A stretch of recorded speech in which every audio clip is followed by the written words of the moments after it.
Let's call in someone who has experience with boots on the ground, actually in the fight. Skyping in from New York City, Master Sergeant Scott Neal, a veteran of both Afghanistan and Iraq. Scott, we thank you for your time. This whole notion of releasing this report, is it a dangerous thing to do? It's a very dangerous thing, and really everybody sees this and asks the immediate question, why? What is the gain? And other than politics and some other underlying reason, there's nothing in that report, that's going to, assist America in its security efforts. It's just going to damper it immediately. So it will not assist. Will it likewise inflame tensions around the world, not only for our troops abroad, but I would imagine for our allies as well?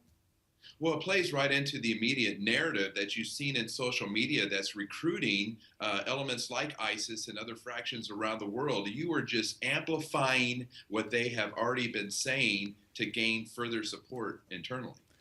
We got a couple of minutes remaining. Let me switch subjects because you've been part of Special Forces. And over the weekend, last Friday, we were here talking about a failed rescue attempt when another one was being mounted there in Yemen to bring back an American photojournalist.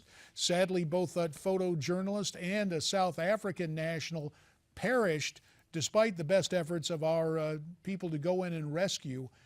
Tell us what goes into a mission like that. What should Americans be thinking about or keep in mind?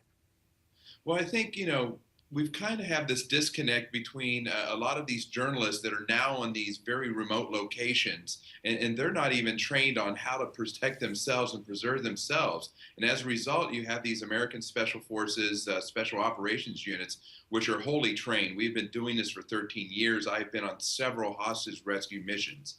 And what you have is a time window of opportunity to be successful. And if you delay that through decision making, through bad intelligence, through environmental considerations, it starts eroding your ability to be successful. And then we end with this narrative that the mission failed. And what you have is this hesitancy, which even grows the time window larger on the next decision to act.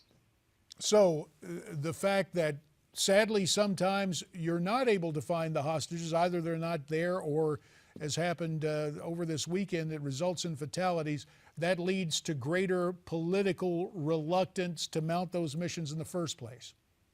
It certainly does, and it has a dramatic effect when it comes to the morale of the special operators, because remember, they're risking their lives each and every time they go, and when they're given factors that they're not in control of, their mission set and those decisions to automatically go, I mean, you really just start to erode at our capability to be successful each and every time. Got about 30 seconds to get a response to this. General Hayden was talking, he used as an example pictures of the corpse of Osama bin Laden, possibly inflaming tensions. Would it be that bad to have pictures of Obama?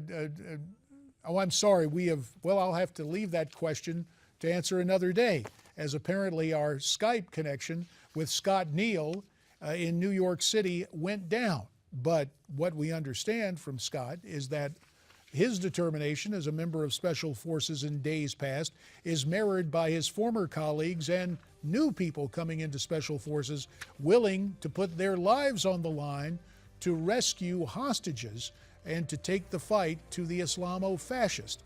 For Scott Neal, we thank him for his time. We'd like to get your thoughts. Why don't you send them to me via Twitter @NewsmaxTV, #AmericasForum.